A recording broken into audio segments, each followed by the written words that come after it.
ఆనాడు ఉద్యమంలో కదం దొక్కితే వారి త్యాగ స్ఫూర్తితో అల్టిమేట్గా తెలంగాణ వచ్చింది కాబట్టే కేసీఆర్ గారు దేశంలో ఎక్కడ లేనట్టు కేంద్ర ప్రభుత్వ ఉద్యోగుల కంటే ఎక్కువ ఉండాలి మన తెలంగాణ ఉద్యోగుల జీతాలని చెప్పి 73% ఫిట్మెంట్ ఇచ్చిండు. ఒక స్పెషల్ ఇంక్రిమెంట్ ఇచ్చిండు, తెలంగాణ ఇంక్రిమెంట్. ఎందుకు?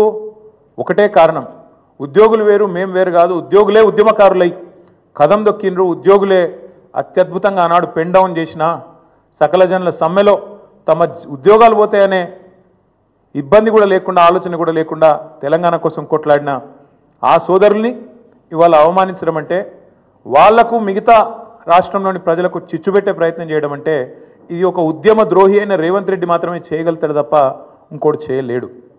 ఎందుకంటే ఆయనకు అవగాహన లేదు. ఉద్యమంలో ఆనాడు భుజం భుజం కలిసి మాతో నడిచిన ఉద్యోగులను మేము కడుపులో పెట్టుకొని చూసుకున్నాం. ఎందుకంటే వాళ్ళది మాకు పేగు బంధం. అందుకే ఒక ఉద్యోగ సంఘాల నాయకుడు మంత్రి అయిండు, మరొక నాయకుడు కౌన్సిల్ చైర్మన్ అయిండు, ఇంకొక నాయకుడు బ్రహ్మాండంగా ఆనాడు కార్పొరేషన్ చైర్మన్ అయిండు, ఇంకొక నాయకుడు ఎమ్మెల్సీ అయిండు, ఇంకొక నాయకుడు ఎమ్మెల్యే అయిండు. చాలామంది ఇంకా చాలామంది పెద్ద పెద్ద హోదాల్లో ఆనాడు ప్రభుత్వంలో ఉన్నప్పుడు వారిని గౌరవించుకున్నది కేసీఆర్ ప్రభుత్వం. ఇవాళ ఉద్యోగులు అడుగుతున్నది ఏంది? మీరు చెప్పిందే కదా, మీరే చెప్పిండ్రు. ఇక పేజ్ నెంబర్ 28 మేనిఫెస్టో, టీఎస్ఆర్టీసీ సిబ్బంది సంక్షేమం.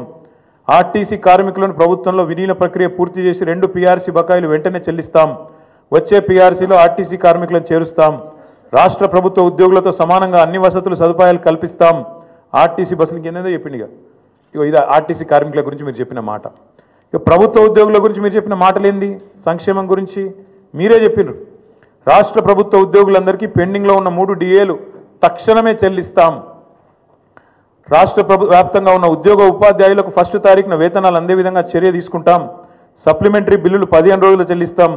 సిపిఎస్ విధానాన్ని రద్దు చేసి ఓపీఎస్ తెస్తాం.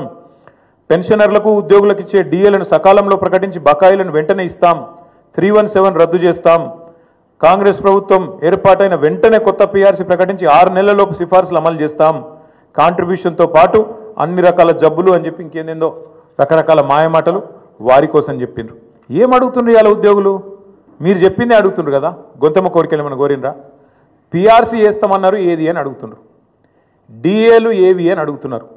కానీ ఇవాళ మీరు మాట్లాడే మాట ప్రజల ముందు ఉద్యోగులను విలన్లుగా చిత్రీకరించే ఒక చిల్లర కుట్ర ఏదైతే స్వయంగా ముఖ్యమంత్రి గారు చేస్తున్నారో వారిని వాళ్ళ తెలంగాణ ఉద్యోగుల తరపున మేము అడుగుతున్నాం. భారత రాష్ట్ర సమితిగా అందాల పోటీలకు 250 కోట్లు ఉన్నాయి, కానీ పెన్షన్ రిటైర్ అయిన వాళ్ళకు మీకు పెన్షన్ ఇస్తుంది, కానీ రిటైర్ అయిన వాళ్ళకు రిటైర్మెంట్ బెనిఫిట్స్ ఇస్తుంది, కానీ పైసలు లేవా? ఇదేనా నీ ప్రభుత్వం? ఇదేనా నీ ప్రాధాన్యత? నన్ను కోసుకొని తింటారా అంటుండు ముఖ్యమంత్రి. నన్ను కోసుకొని వండుకొని తింటారా? ఇదొక ముఖ్యమంత్రి ప్రభుత్వ ఉద్యోగులను ఉద్దేశించి మాట్లాడిన మాట. అయ్యా ముఖ్యమంత్రి గారు, నిన్ను కోసుక తినేంత పిచ్చోడెవడు లేడు. నువ్వే నీ తలమాసిన విధానాలతో రాష్ట్రాన్ని కాల్చుక తింటున్నావు. రాష్ట్రాన్ని సంవత్సరంన్నర రాచి రంపాన పెడుతున్నావు నువ్వు. ఇది వాస్తవం. ఇలా ప్రజలు, రాష్ట్ర ప్రజలు ఒక మౌలికమైన ప్రశ్న అడుగుతున్నారు. కేసీఆర్ ఉన్నప్పుడు కరెంట్ ఎందుకు మంచిగా ఉండే, ఇప్పుడు మంచిగా ఎందుకు లేదు? కేసీఆర్ ఉన్నప్పుడు మంచినీళ్ళు ఎందుకు మంచిగా వస్తుండే, ఇప్పుడు ఎందుకు వస్తలేవు? ఎండాకాలం రాగానే మళ్ళీ ఆగం ఎందుకు అవుతుంది? మళ్ళీ బిందెలు పట్టుకొని రోడ్డు మీదకి ఎందుకు పోవాలి? కేసీఆర్ ఉన్నప్పుడు రైతు బంధు పడుతుండే, ఇప్పుడు ఎందుకు పడతలేదు? కేసీఆర్ ఉన్నప్పుడు